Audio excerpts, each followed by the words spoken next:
नमस्कार, मैं नीतीश कुमार आप सभी दर्शकों का स्वागत करता हूं अपने YouTube चैनल के इस प्लेटफॉर्म पे। आज यानी जिस तारीख को मैं ये वीडियो बना रहा हूं, यानी 23/11/2024 को देश के 2 राज्यों के विधानसभा चुनाव के परिणाम प्रकाशित किए जा रहे हैं। ये राज्य हैं महाराष्ट्र और झारखंड। साथ ही कई राज्यों में हुए उपचुनाव के भी परिणाम प्रकाशित किए जा रहे हैं।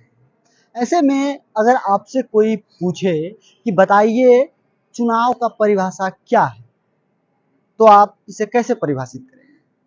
अगर आप चुनाव के नियम कानून और लोकतंत्र के अच्छे जानकार हैं, तो आप चुनाव पर एक लंबे चौड़े परिभाषा गढ़ेंगे।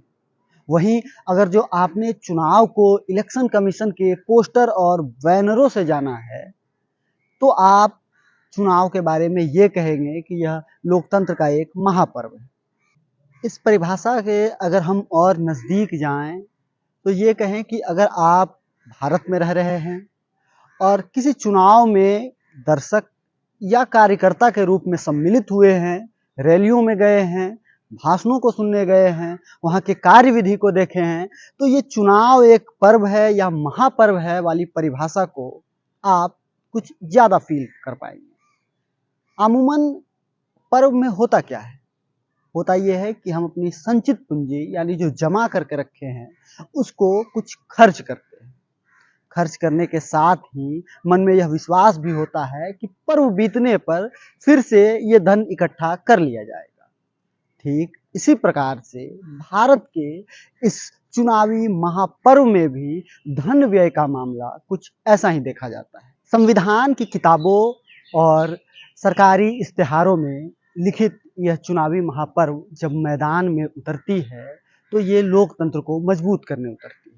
लेकिन देखा जाता है कि मैदान में उतरते के साथ ही धन व्यय के मामले में ये अपने सारे नियम कानून और कायदों का लिबास उतार फेंकती है। देखा ये जाता है कि चुनाव के दौरान ये जो खेल चलता है पीछे, उसको बड़े पैमाने पे पैसा प्रभावित करते नजर आता है। चुनाव में पैसा इस कदर हावी है कि कई बार यह आकलन कि कौन प्रत्याशी रेस में है, कौन प्रत्याशी टक्कर दे रहा है और कौन प्रत्याशी जीत ही जाएगा, इस बात का तय हम इस तरीके से करते हैं कि आखिर कौन प्रत्याशी कितना पैसा खर्च कर रहा है या फिर किसके पास कितना पैसा खर्च करने का सामर्थ्य है।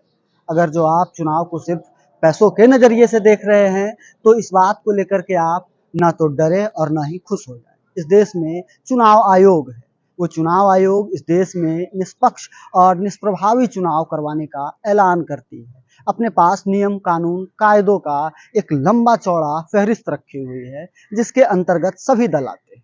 चुनाव आयोग चुनाव के दौरान पैसों को खर्च कर लेकर के खासा सतर्कता बरतती है। इसलिए चुनाव आयोग चुनाव में धन खर्च की एक सीमा तय कर रखा है, जिसमें कि अगर कोई लोकसभा का प्रत्याशी है तो वो 95 लाख रुपया खर्च कर सकता है, वही विधानसभा का प्रत्याशी है तो वो 40 लाख रुपया खर्च कर सकता है। जबकि यही अगर जो यूटीज में कोई प्रत्याशी लोकसभा का है तो वो 75 लाख खर्च कर सकता है और विधानसभा में 28 लाख रुपया खर्च कर सकता है। हालांकि यह लोकतंत्र में चुनाव करवाया जाता है। इस चुनाव में देश के सभी जो नागरिक होते हैं वो भागीदार होते हैं, लेकिन इन भागीदारों में से जो सत्ता पाने के करीब होते हैं वो नेता होते हैं, और नेता इस बात का खास ख्याल इस दौरान रखते हैं कि खर्च करो पैसा, सोचो मत, पर्व के बाद पैसा फिर से इकट्ठा कर लिया जाएगा। पिछले दिनों यही हुआ।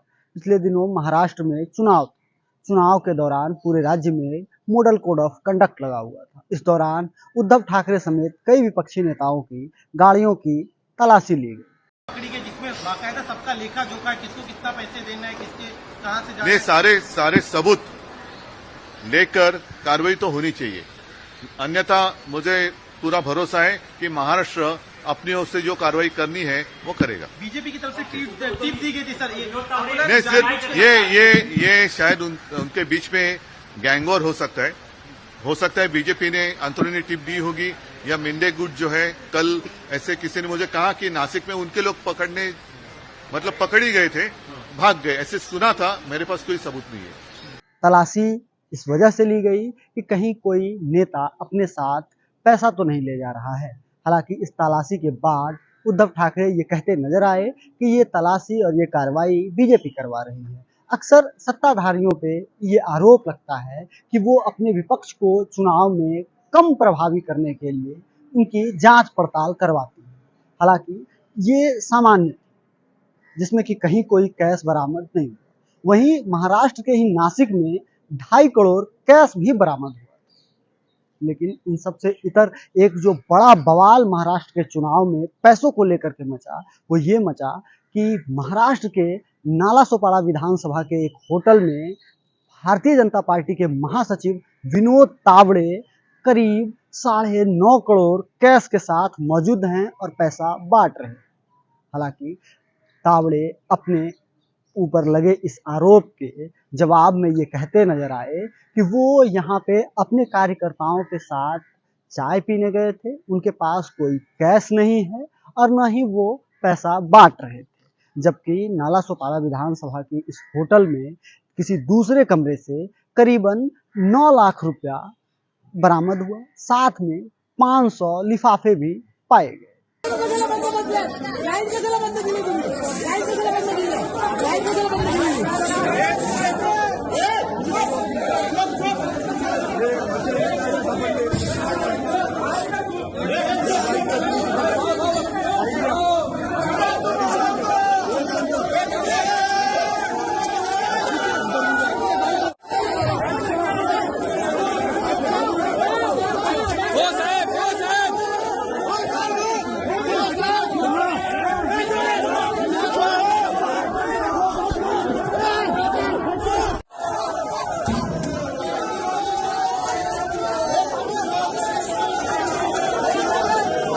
विनोद तावड़े अपने ऊपर लगे इस आरोप के सफाई में ये कहते नजर आए कि हमारी राजनीतिक करियर की 40 साल हो चुकी है।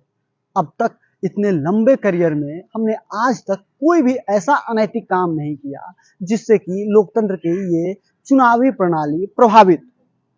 हालांकि विनोद तावड़े विपक्ष के द्वारा लगाए गए इन आरोपों के जवाब में यह भी कहते नजर आ रहे थे कि हमारी रूम की सीसीटीवी की फुटेज, होटल की फुटेज और इलेक्शन कमीशन के तरफ से कराई गई वीडियो रिकॉर्डिंग इलेक्शन कमीशन के पास है। चाहे तो विपक्ष उसे जाकर के देख ले कि क्या हमारे पास कोई पैसा है या नहीं। इसके जवाब में विपक्ष के नेता ये कहते नजर आए कि आखिर इलेक्शन कमीशन ने इस वीडियो को सार्वजनिक क्यों नहीं किया। अब तावड़े के पास पैसा है या नहीं है या था या नहीं था, इस बात की सच्चाई इलेक्शन कमीशन के पास जो वीडियो फुटेज है उसमें कैद है। लेकिन चुनाव को लेकर के नैतिकताओं में का इतना तो ख्याल रखा जाना चाहिए कि आप एक जनता हैं और वो नेता हैं, वो सत्ता पाने के लिए संघर्ष कर रहे हैं। वो पैसा बांटना भी चाहे तो आप नहीं ले। क्यों? क्योंकि अगर जो आप पैसा ले रहे हैं तो इस पैसा लेन देन में आप देश के साथ, आप अपने साथ और अपने बच्चों के भविष्य के साथ धोखा कर रहे हैं। इससे आप अपने खुद के लिए, अपने बच्चों के लिए कभी भी एक स्वस्थ लोकतंत्र का निर्माण नहीं कर सकते। लोकतंत्र और इसके चुनाव में उपयोग किए जाने वाले पैसों से जुड़ी जो कहानी मैं आपको सुनाना चाह रहा था वो यहाँ तक है। अगर जो कहानी सुनते सुनते, वीडियो देखते देखते यहाँ तक पहुँच गए हैं तो चैनल को लाइक करें, सब्सक्राइब करें।